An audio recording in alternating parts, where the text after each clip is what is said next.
Olá, boa tarde, sejam bem-vindos a esse ensaio aberto da linha solar. Queria avisar que a gente está filmando esse momento, esse ensaio. Então, quem permanecer aqui na plateia está de acordo que a imagem seja registrada nesse vídeo, que vai ser usado internamente por nós, tá bom? E vai estar talvez disponível no YouTube. E agora eu deixo vocês com Marcelo Lazarato, Marina, Carol e Chico.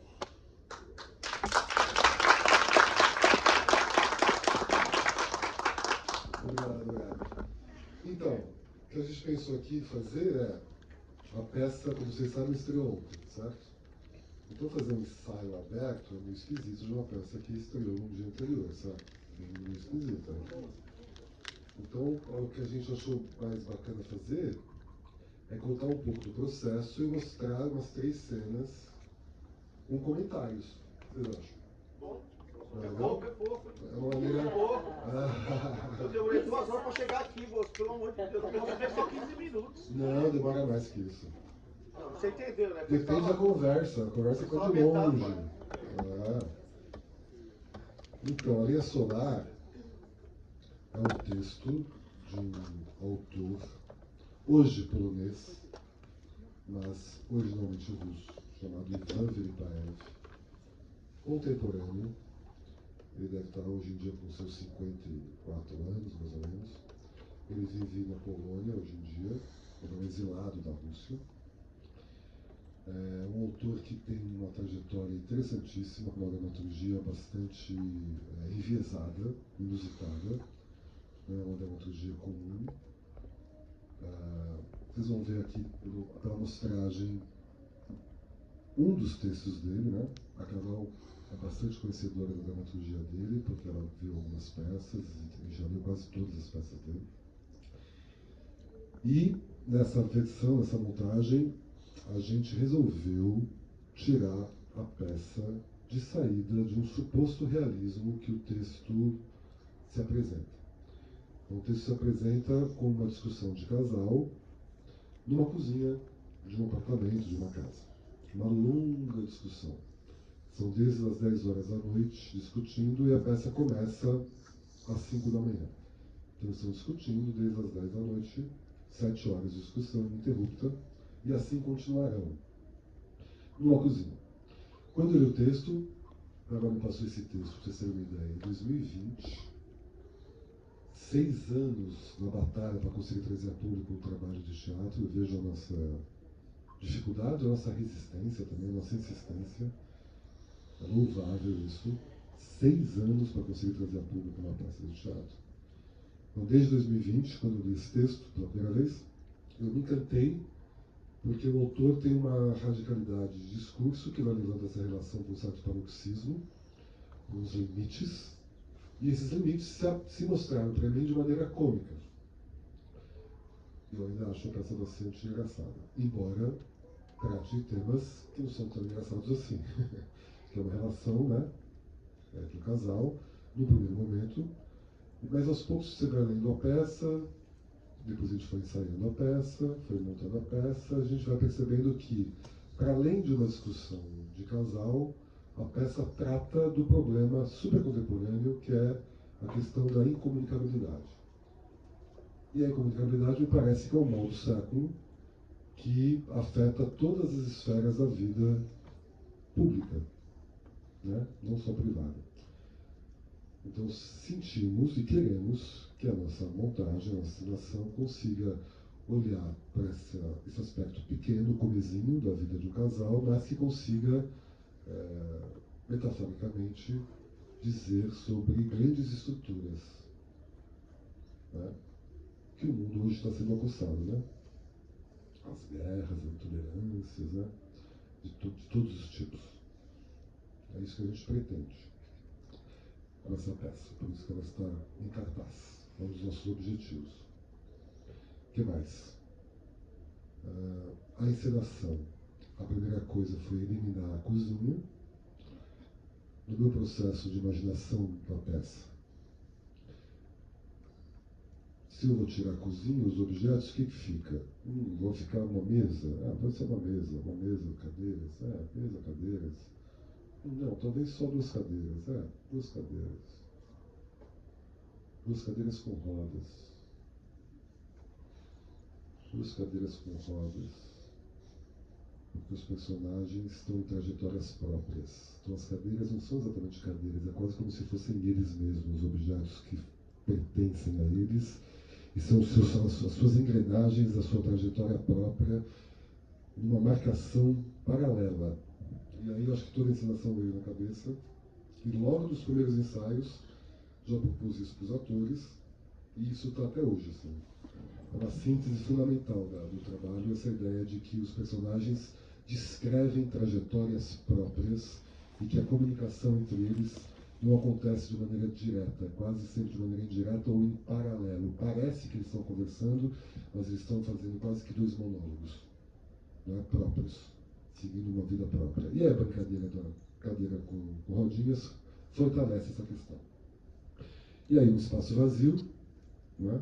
Só que delimitado por alguma coisa, que sempre é importante delimitar o espaço cênico, e aí apareceu a ideia de um ringue, que é mais ou menos isso que está descrito aqui, esse simples quadrado em fita crepe 4x4, para dar essa ideia de que é um espaço reduzido, eles estão fechados no espaço, fechados, literalmente fechados, porque é um embate que acontece desde as 10 da noite, numa suposta casa, numa suposta cozinha, então é um espaço bem delimitado, com a rodinha que é uma ideia de impulso.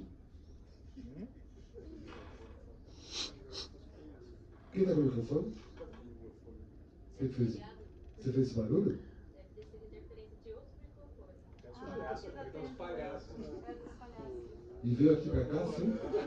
E veio lá?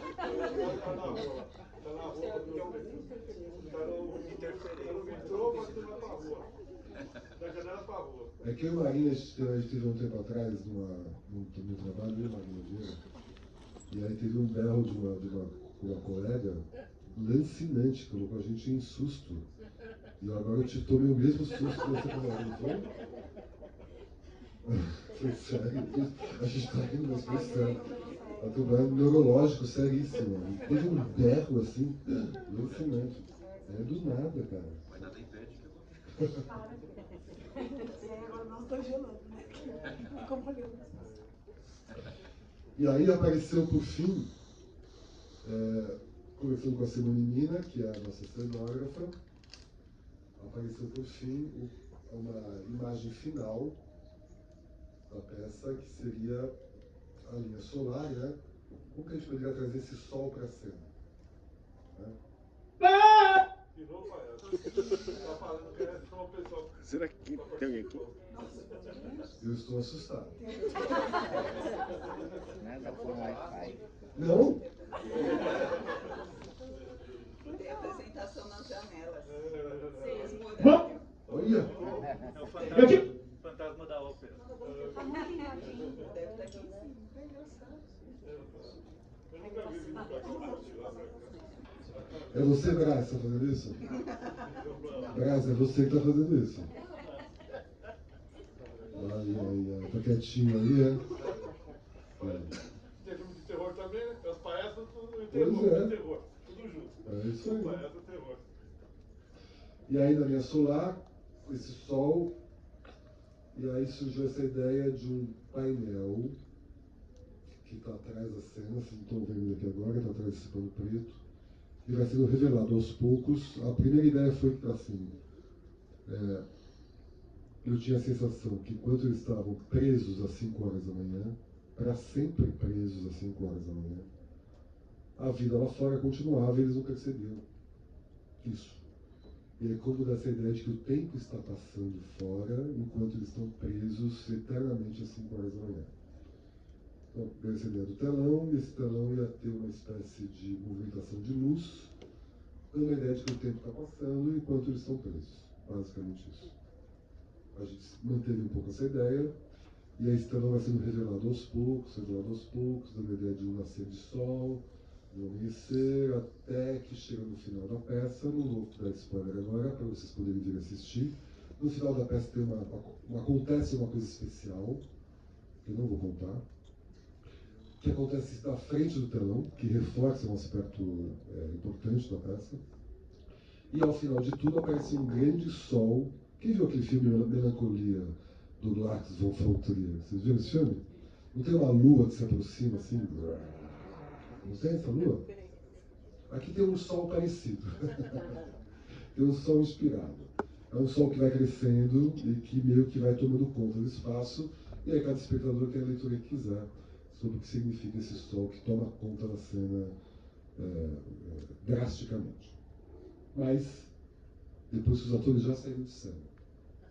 Então não fica exatamente muito descrito uma simbologia muito clara. É mais um índice que dá margens para muitas leituras.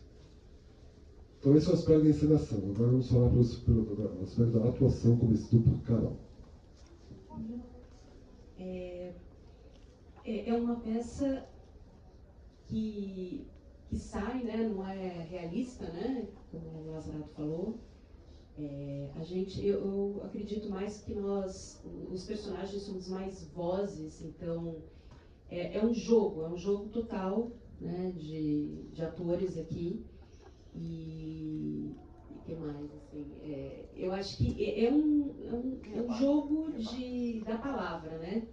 É um teatro de palavra, então é feito para ator. Vocês vão ver algumas cenas aqui, espero que depois vocês consigam assistir a peça. E é um prato cheio para ator, porque a gente pode brincar muito. Então tem esse jogo, depende da interação com outro ator, depende de como a gente fala o texto. Tem pontos relacionados ao realismo, mas sai dessa esfera também. E tem a questão da pulsação interna, né? Do físico, do corpo em cena, que é muito importante também, que compõe. Então é uma interpretação também dessa palavra, tem ritmo, que vai fazendo sentido para o público a partir não só do que a gente diz, mas também do próprio ritmo da palavra, da própria maneira como a gente diz essa palavra, né? Essa palavra em cena, ela vai se transformando no próprio personagem. A gente não tem um personagem, porque se eu for falar da Bárbara, a Bárbara, ela diz que tem 40 anos, que ela gostaria de ter tido um filho, que eles já estão casados há 7 anos, mas a gente vai sentindo que é mais do que isso. Também são vozes como se eles fossem atravessados por vozes também da sociedade, né? Das brigas, dos posicionamentos que a gente tem, de um querer sobrepor o outro. Então a gente vai sentindo também um esquema que sai do realismo nesse lugar, né?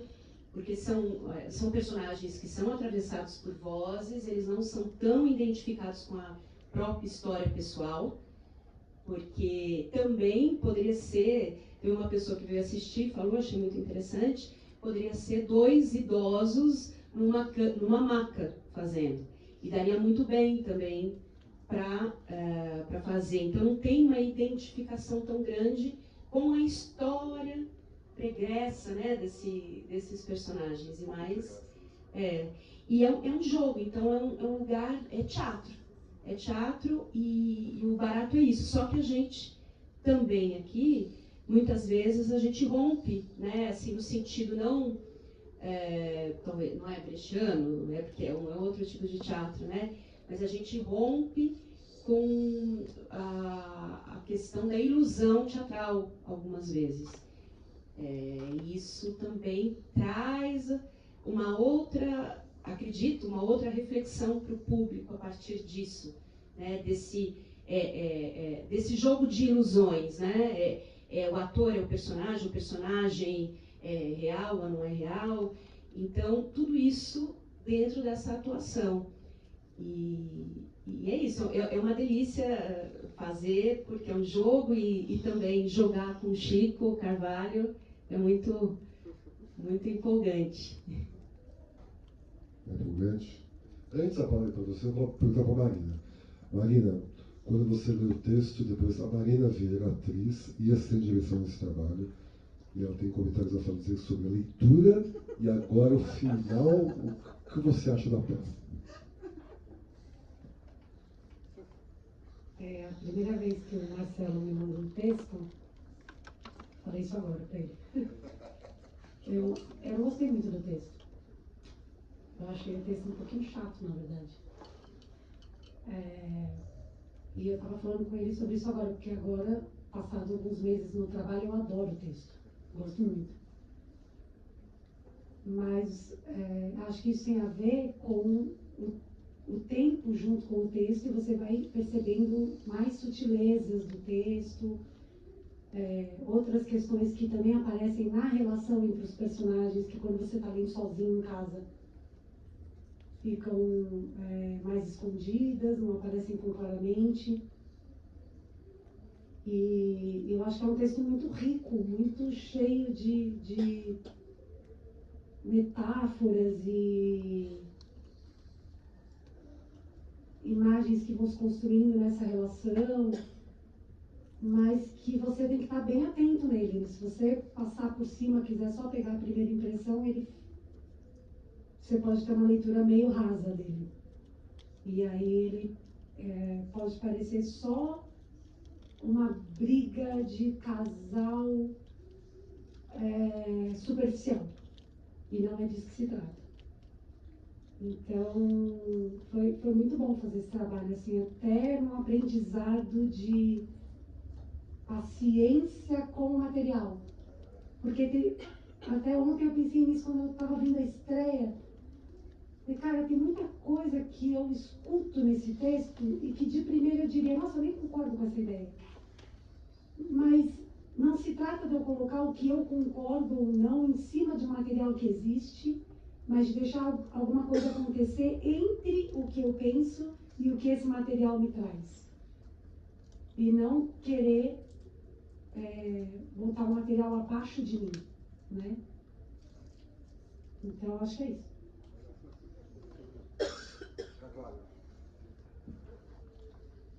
Bom, complementando o que a Carol disse, e talvez isso possa interessar a vocês também do ponto de vista do ator, existe sempre esse senso comum, né, de que o ator encarna a personagem, né? O ator vive, né, a personagem, então é como se ele sumisse ou virasse aquilo que está no papel. O grande barato de trabalhar com o Lazzarato, com a Carol e com a Marina é essa estrutura aqui. Quando abrem as cortinas, porque a cortina está fechada, né? Aí o terceiro sinal, a cortina vai abrir. Vocês já viram, mas imaginem que não ainda tivessem visto esse quadrado. Esse quadrado não existe, ele é impossível. Não existe nada na vida que se compare a isso aqui dentro da proposta que a gente oferece na sequência da abertura da cortina. Só que ninguém precisa explicar isso para ninguém, porque já está no nosso DNA, é uma brincadeira. Né? Quando abre a cortina do Hamlet, ninguém precisa falar assim, gente, quando abrir a cortina do Hamlet, nós vamos para Elsinore, que é na Dinamarca. Então, por favor, tenha um pouco de paciência, que a gente vai convencer vocês de que nós estamos de fato em Elsinore. Ninguém precisa fazer isso, porque a brincadeira está no nosso DNA. Nós nascemos brincando, né? A criança brinca com a boneca e você vê de longe achando que é a filha dela, só que ela própria sabe que não é a filha dela. É por isso que a brincadeira é legal, ela sabe que é uma boneca. E no instante seguinte ela chuta a boneca para poder comer alguma coisa que a mãe chamou. Então, nesse espetáculo, nós desferimos uma série de impropérios, de palavrões, de violências. E aí vocês podem pensar assim, nossa, como é que foi viver tudo isso? A gente não vive exatamente tudo isso. A gente conta tudo isso. E é claro que o Werner, que é o personagem que eu faço, tem muito a ver comigo. Mas não porque eu cheguei perto dele, porque ele trata do homem, da humanidade. Então, ele inevitavelmente tem a ver comigo. Eu não preciso me preocupar com isso. Eu preciso me preocupar em dar conta com o jogo, que é a estrutura da encenação que o Lazzarato propõe. Então, quando ele me convidou, eu fui convidado pela Carol e pelo Lazzarato. E eu li a primeira linha, eu falei assim, quero fazer. Não sei se eu sei, mas quero fazer, porque eu sabia que ia ser um jogo. Imagina se eu tivesse que fazer o laboratório das violências e dos palavrões. Estou morrendo de medo porque hoje minha mãe vem assistir. E ela vai se surpreender, porque eu não falo essas coisas na vida, né? Mas essa é a graça, porque eu não estou falando de mim. E não estou falando de mim em relação a... Bom, sim, estou falando de mim em relação a... Mas isso é de menos o que eu penso, o que eu acho, o que eu sinto. É o que isso pode refletir para vocês aí em termos de entendimento do que nós somos, para além da individualidade pessoal de cada um. E isso é muito difícil de perceber hoje, porque a gente confunde muito, né, verdade com ficção, né? As verdades mais obscenas a gente não enxerga, e as mentiras mais absurdas a gente acha que é verdade. Então este talvez seja a função mais importante política do teatro hoje. Assim, ó, é tudo mentira, tudo mentira. Quando abre a cortina, a gente sabe que é mentira, mas nesse pequeno hiato de mentira, a gente vai tentar convencer a vocês de que aquilo pode estar acontecendo, sabendo que é mentira. Isso é muito interessante. É muito maluco de falar isso, né? Porque a gente fazendo também sabe disso. E em vários momentos, né? Acho que essa é a graça do ator. A gente pensa, né, Carol? Não sei você, mas que diabos essas pessoas estão aí? Né, atentas a uma coisa absolutamente imponderável, né? É impossível isso ser reproduzido na vida. Aqui é possível. E é bom que a gente mantenha esse espaço de impossibilidade, porque tirando isso, a gente vai para a barbárie.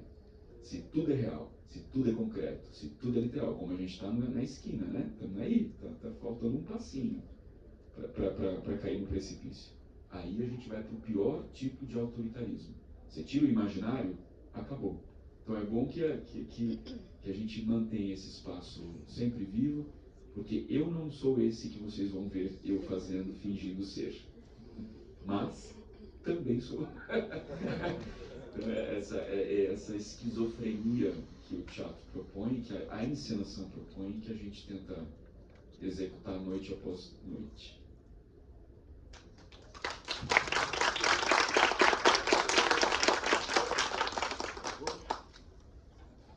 Vamos fazer então?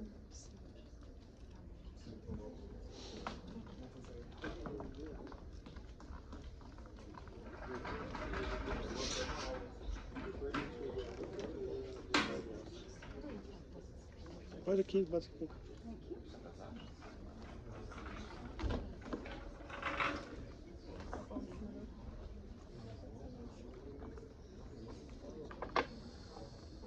Tá certo isso?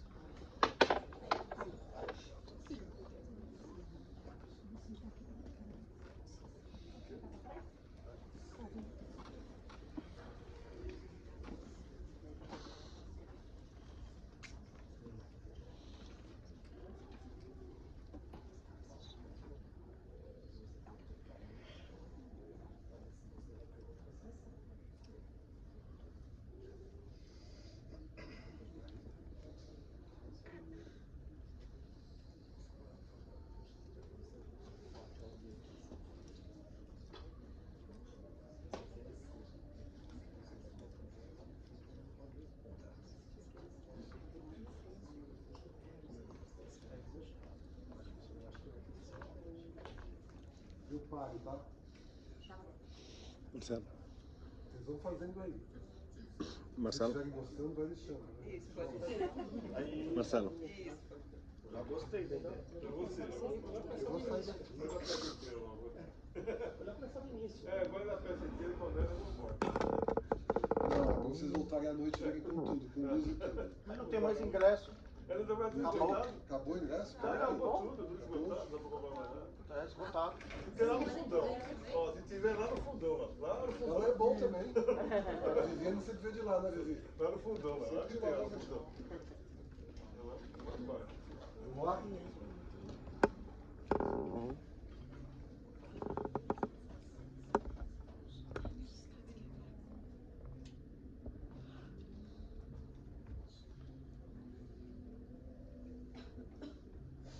André tá aí?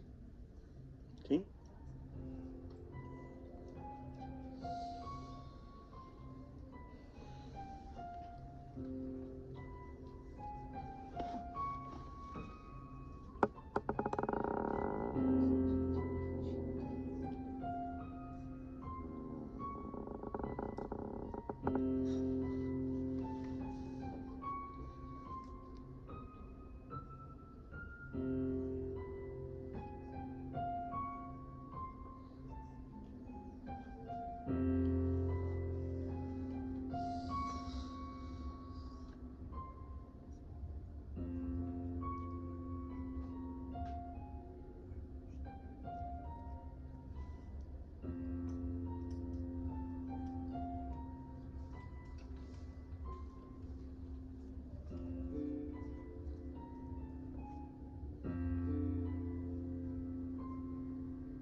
ainda nesta primavera. Nessa primavera? Sim, nesta primavera. Não entendi, Werner. Você ainda tá achando que alguma coisa pode dar certo? Já são 5 horas da manhã, Bárbara. Tô vendo. O relógio tá aí na parede. Tá tudo bem. Uau, você diz que está tudo bem. Tá tudo bem, no sentido que eu tô vendo que o nosso relógio tá na parede, que eu sei que agora são 5 horas da manhã. Nesse sentido, que pra mim tá tudo bem. Ótimo, ótimo. Pelo menos alguma porra está bem entre nós. São 5 horas da manhã e nós dois finalmente concordamos em alguma merda. Que são 5 horas da manhã. Sei, muito bem. E daí, Bárbara? O que me soa muito estranho, Werner, é que você, na situação que você se encontra, você ainda acha que alguma coisa possa dar certo. Repito, ainda nesta primavera. Nessa primavera? Sim, Bárbara, ainda nesta primavera. E o que vai acontecer nessa primavera? Por que você de repente passou a contar com a primavera? Por que você de repente passou a ansiar pela primavera, velho? Porque depois de 24 de abril, caralho, como você sabe muito bem, nós não entregaremos mais o nosso dinheiro para aquele banco de merda. Ao invés disso, o guardaremos para nós, Bárbara. Vamos gastar o dinheiro com a gente mesmo, com a nossa alimentação, com as nossas viagens e também com o nosso filho. Que filho? Vai tomar no meio do seu cu! Fazer piada de filho às 5 horas da manhã? Por que não ter um filho se agora a gente tem grana? O que a grana tem a ver com isso? Ou pelo menos agora a gente tem grana. O que o filho tem a ver com isso, velho? Agora podemos ter um filho, Bárbara, se der vontade. Se você, por exemplo, quiser ter um filho. Eu, por mim, faz tempo que quero ter um filho. Ah, você quer ter um filho, velho? O que há de tão surpreendente nisso? Estamos casados há 7 anos e eu quero ter um filho. O que há de tão estranho nisso? Bom, meu querido, eu já tenho 40 anos. Seria melhor você ter pensado nisso há 7 anos, quando eu tinha 33. Ai, agora são 5 horas da manhã e você fica falando toda essa... Desculpa aí.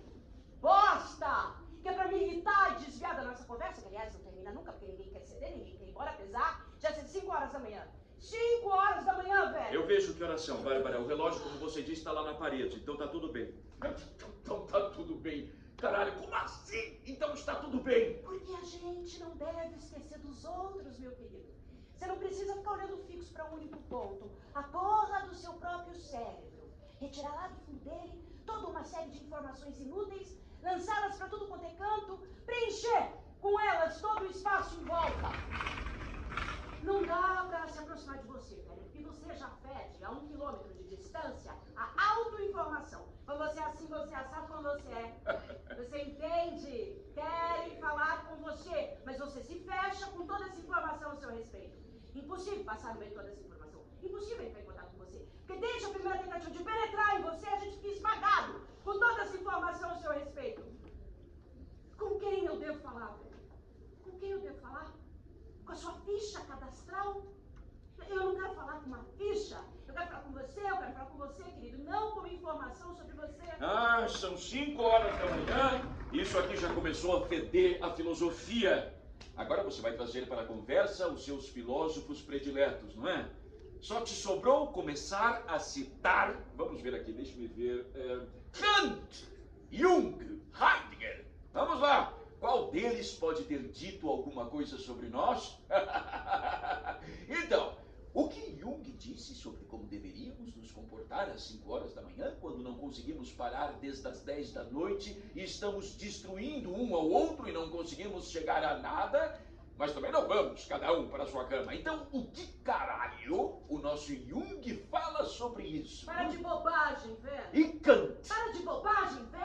Heidegger! Heidegger provavelmente diria: escute, Bárbara, para de falar com esta pessoa que por alguma porra de acidente filosófico desconhecido se tornou seu marido há 7 anos e agora, de repente, do nada, decidiu falar sobre filho! Não perca o seu tempo precioso com este papo furado. Este homem, veja bem, Bárbara, este homem não pode ser trazido de volta à realidade porque ele está doente pra caralho. Com essa doença estranha pra caralho, porque ele está doente pra caralho. Porque ele se sente tão doente que ele está com dor pra caralho. Apenas olhe pra ele, vai gastar a porra da sua vida com ele, a porra do seu tempo precioso. Vai tomar no cu. Vai tentar explicar alguma coisa pra esse retardado às 5 horas da manhã. O que é esse retardado espiritual? Ele é um retardado espiritual, entendeu, Bárbara? Retardado espiritual! Para de bobagem, velho. Sim, porque uma pessoa só deve ser obcecada sobre si mesma, Ai, né? nossa, são 5 5 horas da manhã, o que você está dizendo? Mas talvez você devesse tentar, Bárbara, pelo menos uma vez na vida, parar de olhar para si mesma e olhar para os outros. Olha para os outros, Bárbara. Olha para o seu marido. Não importa o quão idiota ou doente ele possa parecer para você. Então, quem sabe, talvez daí possa acontecer algum diálogo real, né? Diálogo real. Bárbara, pelo menos algum diálogo real. Você diz um diálogo real logo depois de ter dito todos esses absurdos a respeito de um filho. Logo depois de você ter desenterrado tanta dor. Dor, Werner. Dor. Que tipo de diálogo real, querido, a gente pode ter depois de você ter desenterrado tanta dor? Vai tomar no cu. Bárbara, a dor é uma realidade, aceite-a. Que caralho você tá falando? Puta que pariu. A dor é uma realidade. Velha, meu querido, você não faz a menor ideia do que seja uma dor de verdade. Eu não faço ideia? Não faz não. Então você é a única pessoa no mundo inteiro que conhece a dor e eu não vou saber nunca o que é a dor, é isso? Então, na sua opinião, eu nunca senti dor, é isso, Bárbara? Vai se foder, minha querida. Sabe, Bárbara, eu fico muito feliz que às 5 horas da manhã a gente tenha conseguido chegar a uma total incompreensão. Total incompreensão. Então você é a única que tem a capacidade de sentir a dor em ninguém mais, não é? Vai tomar no meio do seu cu! Eu não disse os outros, eu disse você, velha. Não ponha palavras na minha boca. Você não sabe o que é sentir dor. Os outros eu não sei realmente agora. Não tenho tempo para ficar prestando atenção nos outros. São 5 horas da manhã, eu tenho na minha frente o homem com quem eu atravessei uma montanha de bosta durante 7 anos. 7 anos que nos levaram a uma incompreensão total e absoluta. Não existem outros. Aqui só tem eu e você. Não há outros. Só você e eu, e é isso aí. Você realmente acha que eu não sinto dor nenhuma? Você não sente a dor, não é isso que eu sinto. E o que você acha que eu estou sentindo agora? Agora mesmo, aqui, nesta cozinha, às 5 horas da manhã. O que eu estou sentindo? Porra! Senão uma dor insuportável. Puta que eu pariu. Uma dor tão insuportável que eu estou praticamente paralisado. São 5 horas da manhã, eu estou aqui no meio da cozinha e eu estou petrificado por uma dor insuportável, excruciante e lancinante. Eu não sei o que sente você não, Bárbara, mas eu agora estou sofrendo como nunca antes na minha vida.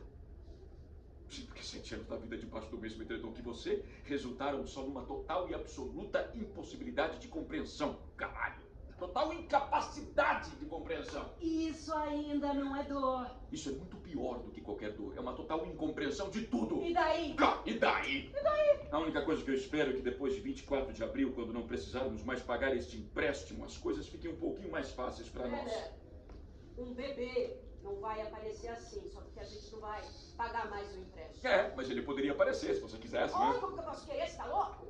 Sou louca pra querer ter um filho do nada. Do nada? E 7 anos de vida juntos, e a nossa vida sexual? Nossa, eu não quero dizer nada de desagradável em relação à nossa vida sexual. Ok. Deixa o sexo pra depois. Vamos pra cena do Dança 2.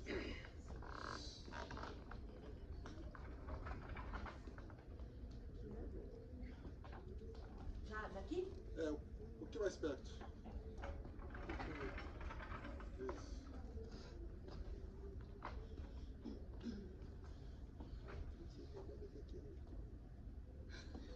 Pronto, agora estamos dançando? Ele convida ela para dançar pela segunda vez da peça, tá? Essa é a segunda vez.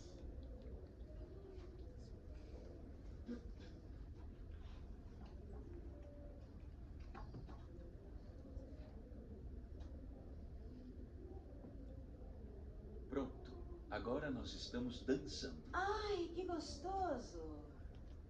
Que tipo de dança é essa, hein, Bárbara? Improvável que tenha um nome. Mas a gente pode chamar de carinho carinhoso. Talvez a gente esteja se agarrando demais um ao outro, não é? Mas eu não tô dançando com você, Werner. Como assim, Bárbara? Desculpa. Eu provavelmente devia ter te falado antes. Mas foi só fechar os olhos que um cara muito legal apareceu na minha frente. E quando você disse, agora nós estamos dançando, esse cara me pegou de um jeito que eu sempre sonhei em ser pegada por um cara legal. Eu comecei a me sentir tão bem, velho. Talvez, pela primeira vez, depois de muitos e muitos anos, eu esteja me sentindo tão bem. Ah, desculpa por não ter falado logo que eu tava dançando com outro cara. Você não vê que você está numa floresta, Bárbara? Claro que eu tô vendo, eu tô no meio da floresta. É, isso mesmo. Você está no meio da floresta. Tô no meio da floresta, tô me sentindo tão bem aqui. Bom, pelo menos bem melhor do que com você lá na cozinha. Ótimo, ótimo. Estou muito feliz que você esteja bem aí na floresta, Bárbara. Muito feliz. Mas agora, meu bem, olhe lá atrás. Hã? Isso. Atrás daquela árvore distante. O que você vê aí? Atrás dessa árvore distante, Bárbara, você está olhando, minha querida? Olhe com atenção. Olha com toda a atenção. Ah, eu tô vendo de novo, cara legal. Ele ali atrás da árvore. Ai, ele tá saindo atrás da árvore, tá vindo na minha direção. Você olhou para o lado errado, Bárbara. Olhe para o lado oposto. Olhe para a árvore que está do lado oposto. Desculpa, querida, eu não posso me virar agora. Ele tá chegando perto de mim, tá olhando bem dentro dos meus olhos. Olha aqui, Bárbara, se você não se virar agora e olhar para outra árvore, você vai ficar ainda pior e cometer ainda mais erros. Olhe para o que está atrás da árvore que eu estou te falando. Ela está um pouco mais ao longe. Isso, bem atrás de você. Eu já sei, tem atrás dessa árvore, velha. Já estive atrás dessa árvore. Vou te falar uma coisa, meu querido. Eu estou atrás dessa árvore agora. Eu não preciso olhar para ela porque eu já estou aqui. Ai, eu tô vendo um cara tão legal passar na minha frente, se meter no meio da mata, sem nem reparar em mim. Tô parada aqui, atrás da minha árvore. Esses são os caras legais que passeiam pela nossa mata, sem nem reparar em nós, garotas simples e estúpidas, escondidas atrás das nossas árvores. Atrás dessas árvores aí, o que você escondeu foram suas mentiras, não é? Eu escondi foi muita coisa atrás dessa árvore. Incluindo as suas próprias mentiras. Incluindo minhas mentiras, claro. Minhas mentiras. Incluindo a mentira de que você sabe por que vive. A mentira de que você entende alguma porra disso tudo aqui. A mentira de que você sabe, caralho, do que você está falando. A mentira de que você mora aqui e de que você, caralho, é responsável por tudo isso aqui. Olha aqui, Bárbara, isso é mentira. E nenhum cara legal vai cair de quatro por você porque você fede a mentiras a quilômetros de distância. E daí, Werner? E daí? O fato é que você não sabe porra nenhuma, Bárbara. Você não tem noção de nada. Você apenas finge estar entendendo tudo aqui. Mas na real você não tem nem as coisas mais simples. Como, por exemplo, que você precisa carregar o celular à noite. Senão amanhã você sai com o celular descarregado de casa e de novo não dá pra falar com você. E daí, Werner? Mas como assim daí? E daí? Por exemplo, o fato de que não dá pra falar com você. E daí? Pois então vamos deixar tudo se fuder, Bárbara? Desmoronar de vez? E daí? Deixa pra lá, Werner. Tá tudo bem. Como assim, Bárbara? Tá tudo bem? Tá tudo bem. No sentido que tudo tá indo do jeito que tá. Se tudo precisa desmoronar, deixa tudo desmoronar. Muito bem. E o que tem esse cara aí? O que se meteu no meio da mata? É o que dançou com você? É o mesmo cara. E o que tem ele? Porra, sei lá, velho. Parece que ele se perdeu ali na escuridão no meio da mata. Você tem certeza que você não tá vendo ele? Não, querido. Não tô vendo. Por quê? Então eu posso te convidar pra dançar? Tentativa número 3, Werner? Quem sabe dessa vez engrena, não é? Tá bom, meu querido. Vamos dançar. Vamos tentar pela terceira vez. Sim, vamos tentar.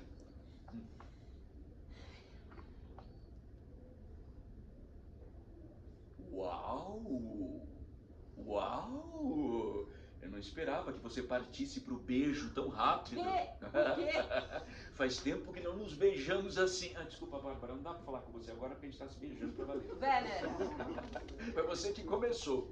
Tá tudo na tua cabeça, querido. Ai, tanto faz. O principal, Bárbara, é o que tá acontecendo aqui agora. E aí, Werner? E aí? É isso mesmo, Bárbara. É assim mesmo. Nossa,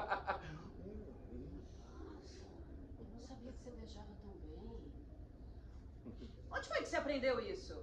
Com certeza não foi comigo. Você tem certeza que aquele cara não está por perto? Não, querido. Não tem ninguém na área. Pode continuar. Pode continuar. Bom, Bárbara, é por aí. Onde foi que você aprendeu isso? Eu já sabia fazer tudo isso. Só você não percebeu. Aliás, Bárbara, como todo o resto de mim, não é? Você e eu, minha querida, ainda nem nos conhecemos. Apesar de termos dormido juntos sob o mesmo edredom por 7 anos. Para um primeiro encontro, você beija muito bem. Tem muita coisa ainda que você pode aprender sobre mim. Se você quiser, não é?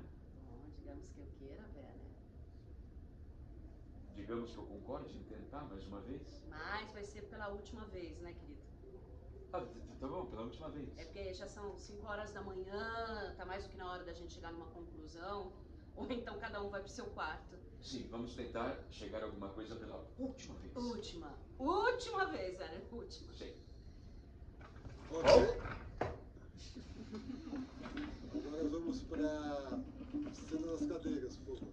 Talvez seja hora de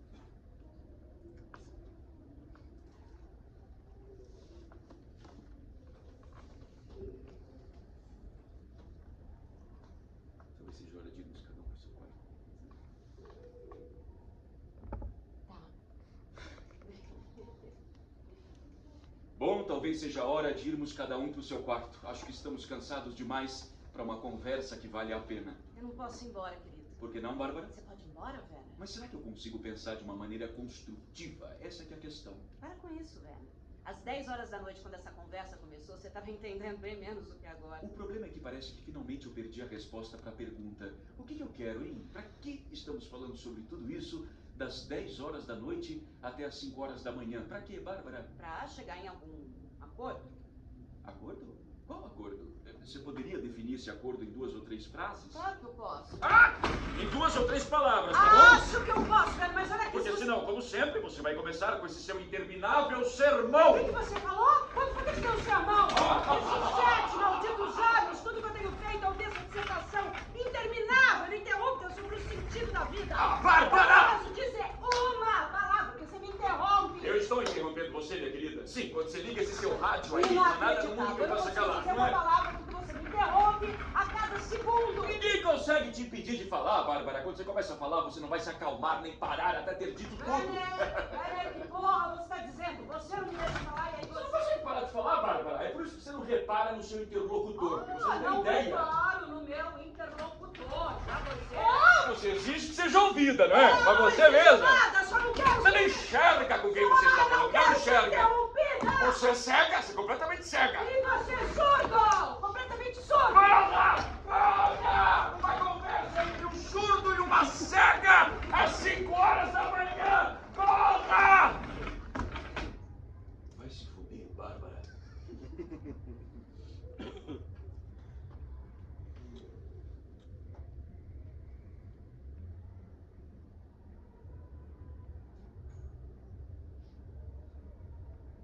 Eu disse, a gente nunca vai cruzar essa linha.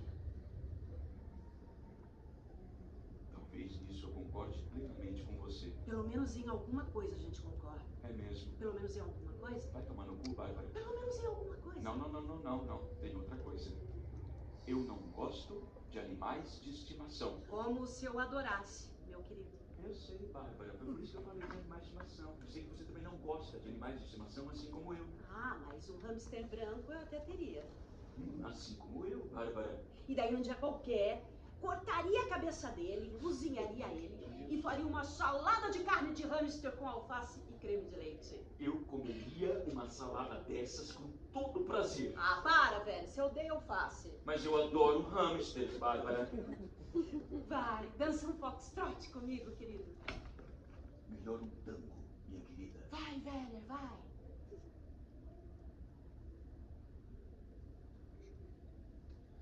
Sabe o que eu tô pensando? Como seria foda se você morresse agora mesmo? Se você simplesmente morresse agora mesmo. Ótimo. Finalmente chegamos no ponto principal. Parabéns. Bárbara, se você morresse agora mesmo assim, ó, de uma vez. Perfeito. Você quer que eu morra? Eu quero que você não exista mais, em lugar nenhum. Aí a casa seria toda sua. Isso!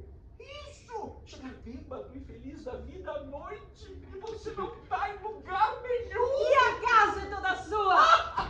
O importante é você não existir. Ainda bem que foi o ensaio. Olha, poderíamos deixar marcado isso aqui.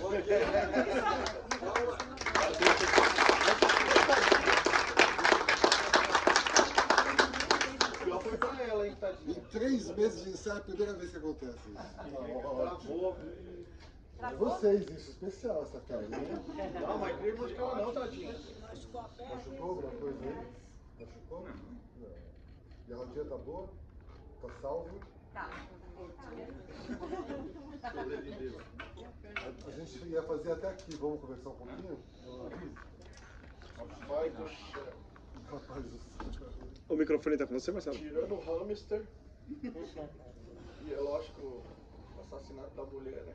Som. Não é um momento, acho que não é meio propício esse momento, mano. Tá muito propício pra isso. Complicado agora. Esses homens tá tudo doido. Se trata disso mesmo. Se trata assim.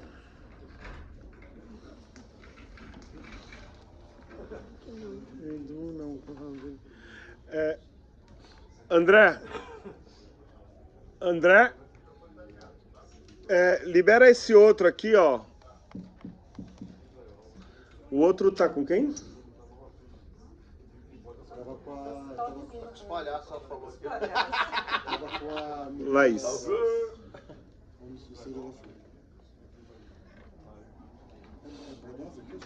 Pra vocês e pra eles.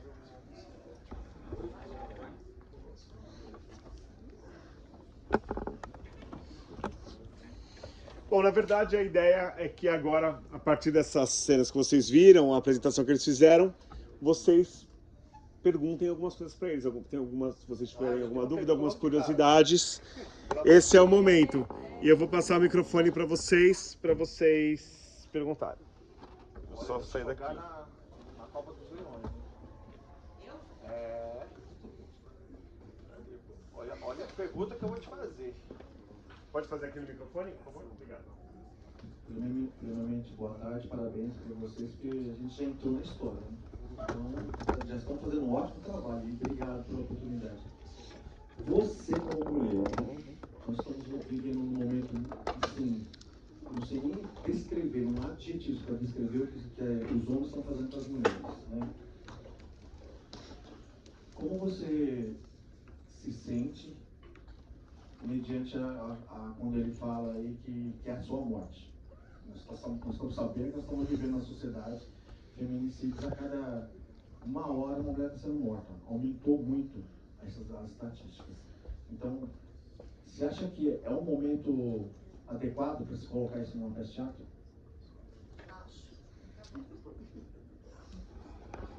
Tá funcionando? Agora tá.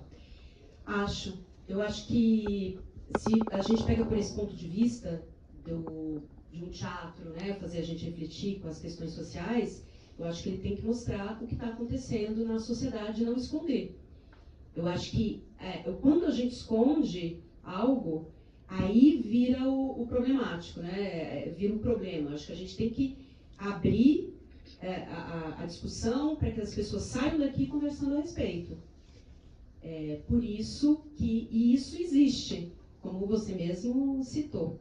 Então, eu acho muito interessante, não significa que a gente está apoiando, né? Quando você lê o Crime e Castigo, do Dostoiévski, o autor não estava, né, a favor do assassinato, mas é para ir nesse lugar do humano, esse lugar que a gente não compreende, por isso que a gente vai ao teatro.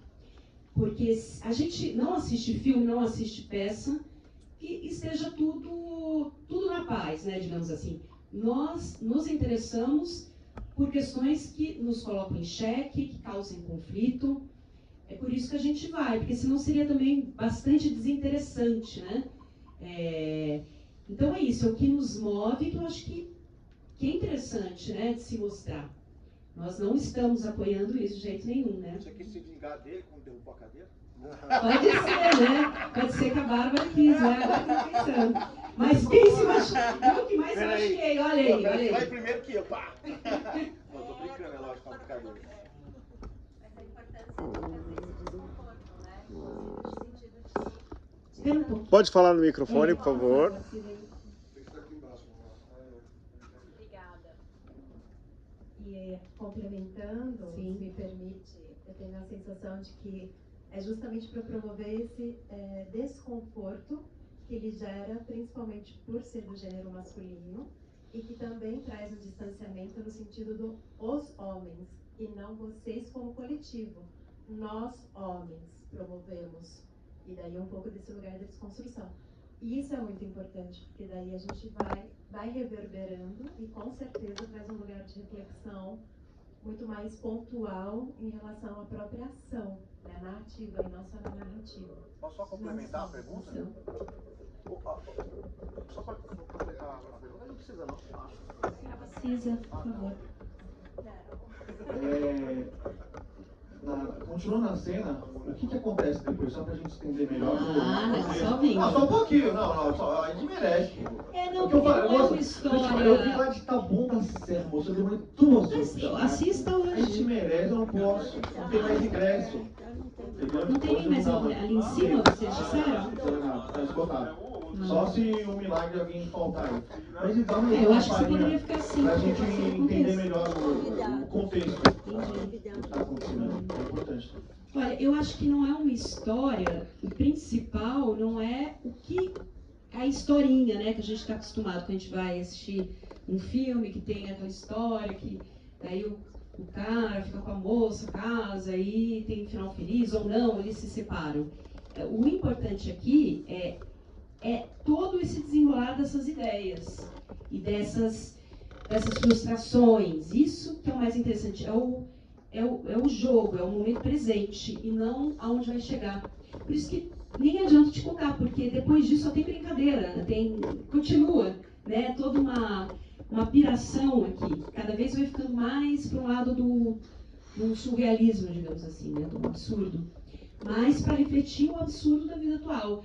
Não é a gente nunca aqui vai chegar e vai fazer um discurso direto contra o absurdo e tal. É pela sensação do mundo atual, com o que a gente faz aqui em cena, que vai fazer a gente compreender.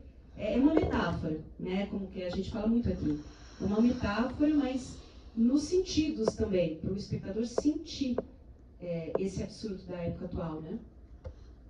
Então não tem muito spoiler. Quando que foi escrita? A gente... 2015. Esse autor aqui, ele fez muito livro, é de livro? É um dramaturgo, do dramaturgo. Mas ele fez várias peças. Tem várias peças, muitas peças. A primeira vez que... Esse texto é a primeira vez que veio para o Brasil. Esse texto. Já teve uma outra peça dele encenada, que ano foi mais ou menos? Foi 2002. Em 2010 teve uma outra peça dele chamada Oxigênio, que teve em cartaz no Brasil. E agora esse aqui. Tem um autor ainda pouco conhecido no Brasil. E tem uma coisa importante. É boa você falar. Eu prefiro que vocês falem do que eu. Não, mas fala, por favor, fala. Parabéns para vocês, eu gostei bastante do que eu vi. A dúvida que eu tenho é com relação à construção, assim, porque vocês pegaram o texto e acho que não tinham visto outras interpretações antes, né? Sobre a peça. E assim, tá rolando o tempo todo uma discussão acalorada e tal. E como que foi a construção do ritmo, assim, da conversa? Como que vocês chegaram nesse patamar? Porque, por exemplo, o Chico falou que não tem costume de falar palavrão antes de começar, né? Aí eu vi ele falando palavrão e eu que gosto mais de falar palavrão, pensava, eu não falaria necessariamente assim. Mas cada pessoa é uma pessoa. E como que vocês posicionaram para falar assim, cara, a gente vai colocar o sentimento assim e tal? Ou pelo fato de vocês estarem atuando ao vivo, por exemplo, do ensaio sai de um jeito, depois sai de outro jeito, talvez né? Eu queria saber como que foi o processo assim, de tirar do papel para agora. Isso é sempre muito particular, né? Mas eu acho que combina um pouco com o que o Laza pensa e com o que a Carol pensa também. Quando o texto é bom, você precisa experimentar falar as palavras que estão no texto. E até o fim de cada sílaba. Porque, em geral, o ritmo está lá. Para ter um exemplo mais claro, se você pegar os solilóquios do Shakespeare, ele não coloca a rubrica aqui você respira, ou aqui significa isso. Tudo está na palavra. Então, se você recorta a frase no meio, você interrompe a ideia. E você imediatamente, é muito curioso isso, imediatamente você percebe que alguma coisa está errada. Porque você não chegou até o fim da questão que ele quer te apontar naquela estrutura. O tal do pentâmetro iâmbico do Shakespeare é como se fossem notas musicais numa partitura. Aliás, a música é muito interessante para ter essa dimensão também. Então, se você tem um naipe de violinos aqui, um naipe ali de sopros, e aí de repente eles começam a se comunicar, nossa, o mundo aparece. Aparece que eles estão tocando as notas. E é evidentemente que isso não é um exercício meramente mecânico e asséptico. Claro que tem emoção, sentimento isso. Mas tem a emoção de contar o que está escrito no papel. Não, a minha emoção particular pode ter uma decorrência em função disso, mas não é o que importa. Importa que eu seja um veículo de alguma coisa para que você que esteja aí na plateia compreenda. Mas, eu estou falando de filosofia aqui, né? Sempre é um exercício incompleto. Então, o desespero de ser ator, para mim, é um pouco isso. A gente nunca tem o sentido total da coisa. Porque depende de quem está na plateia para ver de que maneira a comunicação ocorre. Senão a gente desceria o telão, o que às vezes dá um alívio, né? Ufa, desce o telão, a cena acontece ali e a gente não sabia. O palco já está pronto. Então, noite após noite, não é que a gente altera sentidos e significados. Terminou. Isso é a bateria. Mas a gente ouve o que está acontecendo aí e de uma certa maneira lida com os imprevistos e com as diferentes nuances, né, do texto. Mas isso é legal de pensar, né? Se o texto é bom, falando as palavras do texto, o ritmo aparece, a imagem aparece, e claro que precisa de um maestro, que é o diretor, para dar conta das dinâmicas possíveis, porque a gente também fica um pouco burro aqui, né? O ator fica, em geral, burro. É uma burrice que ela precisa existir. Você precisa estar a serviço também de alguém que de fora coordene tudo isso, né? Afine os instrumentos. Mas quando você for assistir uma orquestra tocar, presta atenção nisso. Como é que esse universo tão maravilhoso acontece diante da gente? Porque eles estão tocando uma partitura. Olha que curioso. É simples, mas é difícil. Tudo que é simples é mais difícil do que é complexo. Então, né? Como o Werner surge em mim, como é que é? Isso tudo é em segundo plano. Pode surgir do que for, mas eu preciso que vocês enxerguem aí o que está acontecendo. E a minha tese é essa: quanto mais eu estiver preocupado comigo, com o Werner, comigo, eu, na minha dimensão, menos a coisa acontece para vocês aí. Curioso, né? Porque em geral o senso comum é o inverso. Assim, nossa, o ator do Werner foi lá no beco, né? Onde se fala palavrão, vamos ver como se fala palavrão aqui. E, a meu ver, isso é a maior pataquada. Porque sempre você vai ficando em si mesmado. Sempre. A imagem traz isso, né? O ator de televisão. Então vai fazer 1000 imersões, 1000 laboratórios. Eu lido com o vazio e com aquilo que está no texto e com a condição do diretor. Por isso tem que confiar muito no texto e muito no diretor e muito no colega. Porque é um exercício de dúvida, nunca de certeza. Ixi, você vai trabalhar agora, hein? Viane? Eu queria fazer uma pergunta para vocês. Eu tenho assistido muitas peças que as pessoas levantam de repente e saem.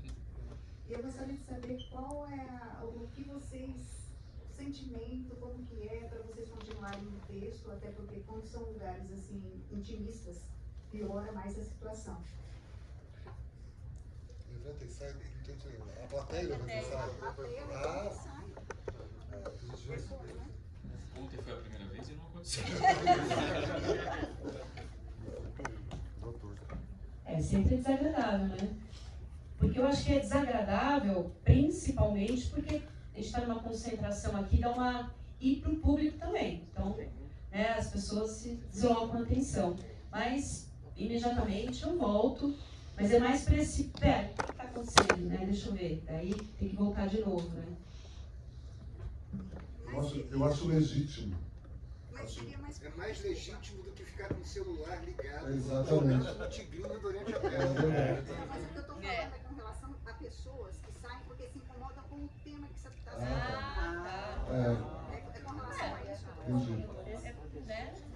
A democracia, né? Eu acho que teatro é isso, né? Teatro é a mãe da democracia. Então é isso. Se a pessoa quer sair porque não gosta, legal. Porque, né? É isso, né? Vocês traduziram a peça, né? Do russo?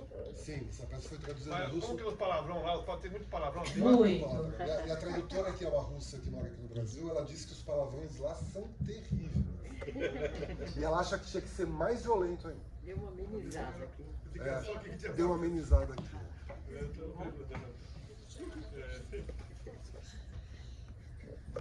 Oi, boa tarde. Eu queria saber como foi um pouco a construção da movimentação com a questão das cadeiras.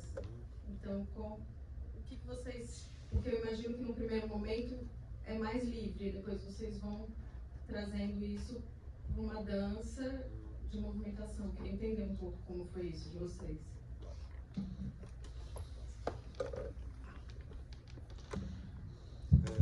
Eu dirijo...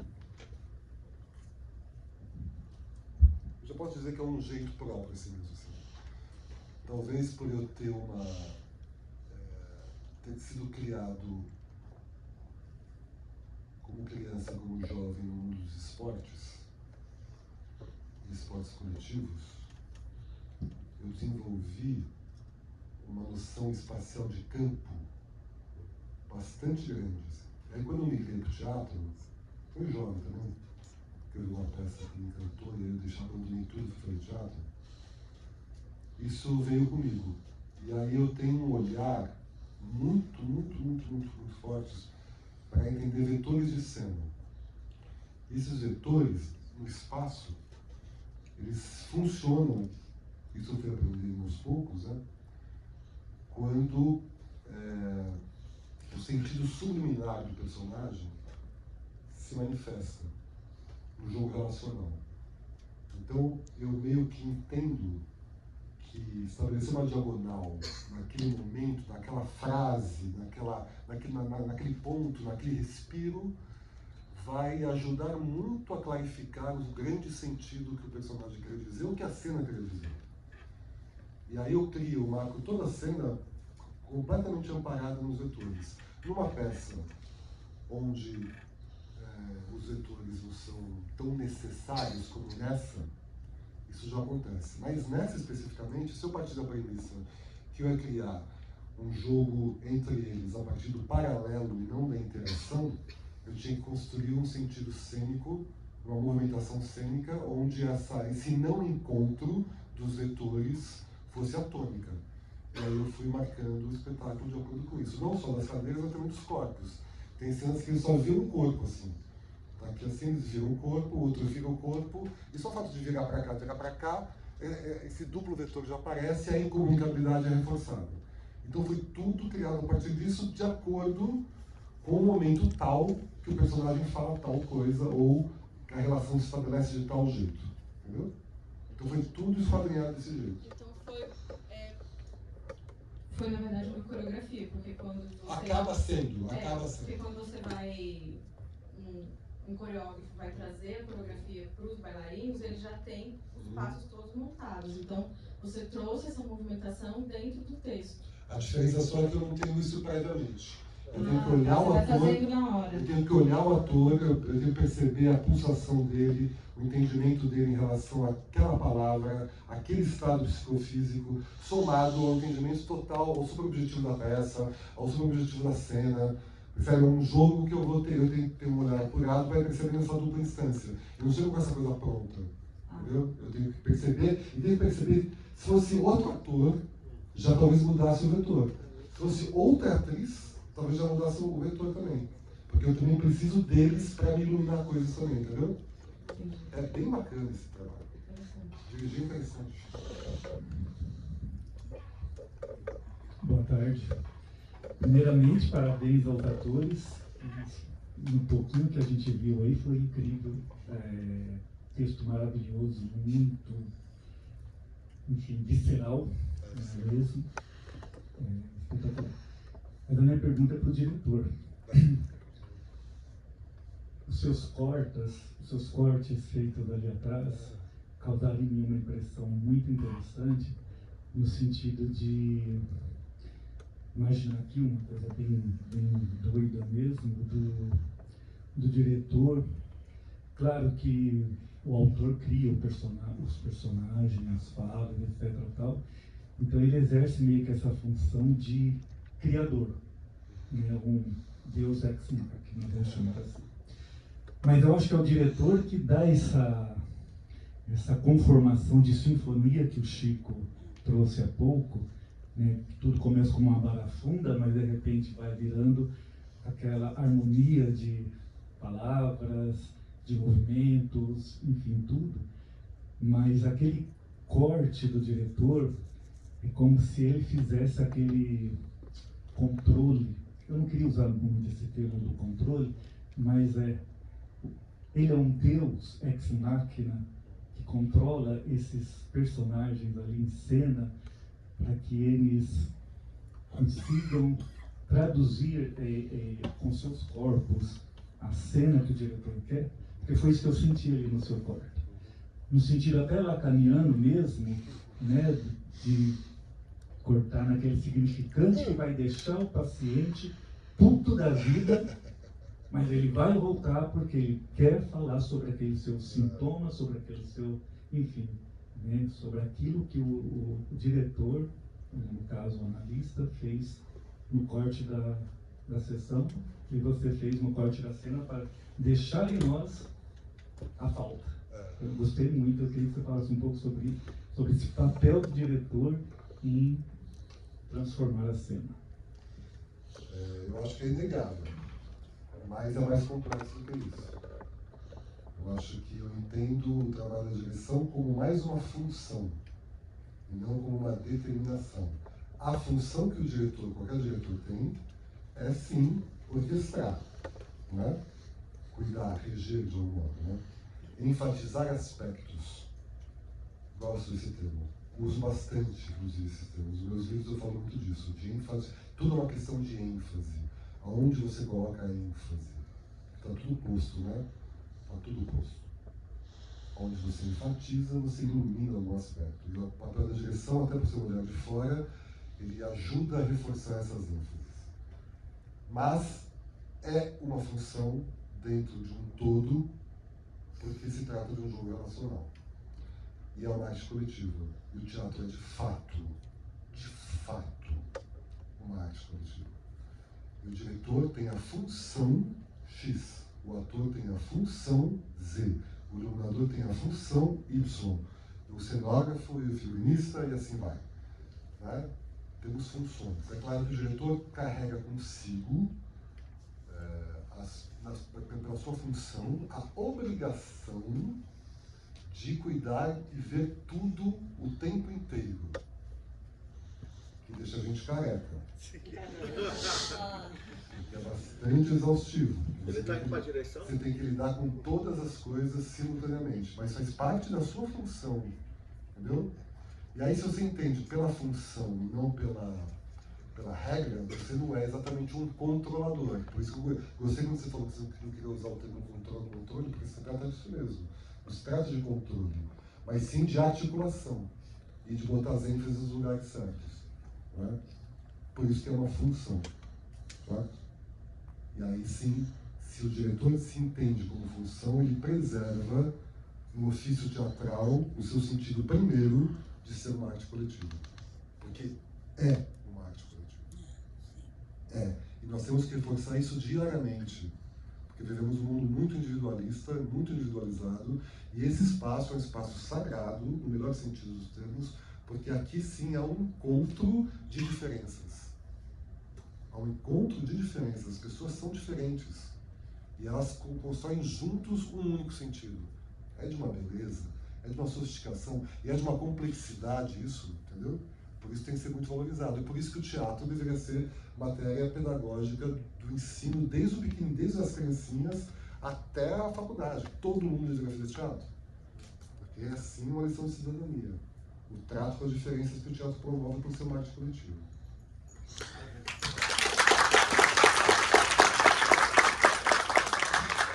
Pessoal, a gente tem um tempo para mais uma pergunta, uma última, porque daqui a pouco a gente tem peça. E assim que a gente acabar, a gente conversa um pouquinho sobre a questão dos ingressos, saber quem tem ingresso, quem não tem, e a gente conversa sobre isso depois, tá bom? Essa senhora levantou a mão aqui. Boa tarde, meu nome é Olivia. Primeiro, eu quero também dar parabéns pela representação que nós vimos. E o que eu achei fabuloso foi a parte das cadeiras. Eu achei que o jogo das cadeiras combinou exatamente com a fala dos personagens. Eles poderiam ter falado a mesma coisa de pé.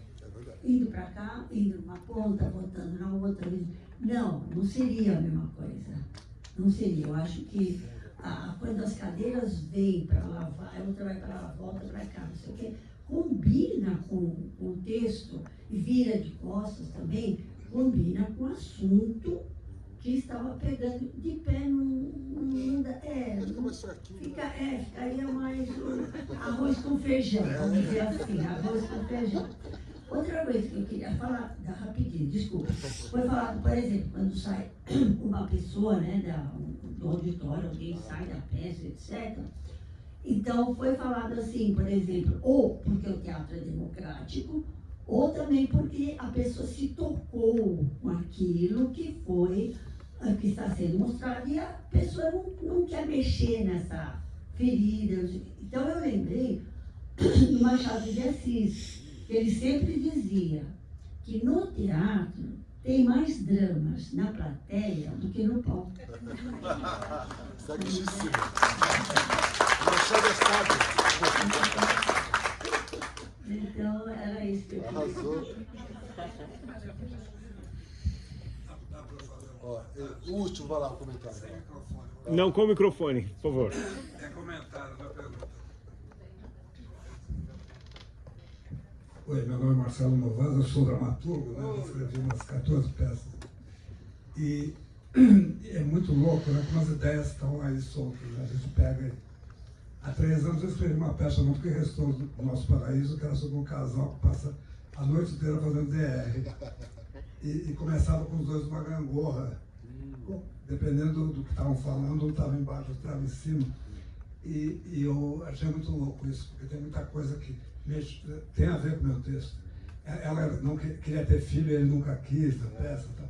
E depois eles vão dormir e tal, mas isso mexeu muito comigo, porque há 3 anos eu escrevi uma peça e não conhecia esse texto.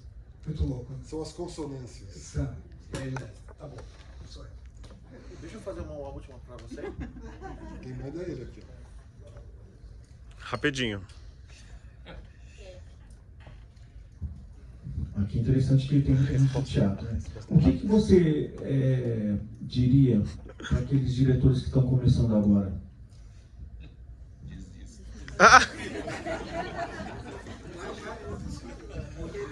Não vai falar que não vou falar isso. Isso já foi soado no espaço, já tá bom.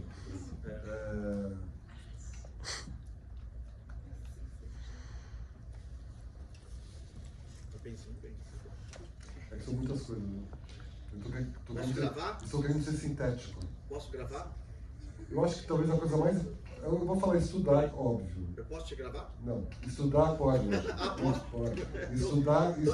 Estudar óbvio, mas além de estudar, tem uma coisa que está em falta hoje em dia, por conta dos ok's, porque tudo é ok como, né?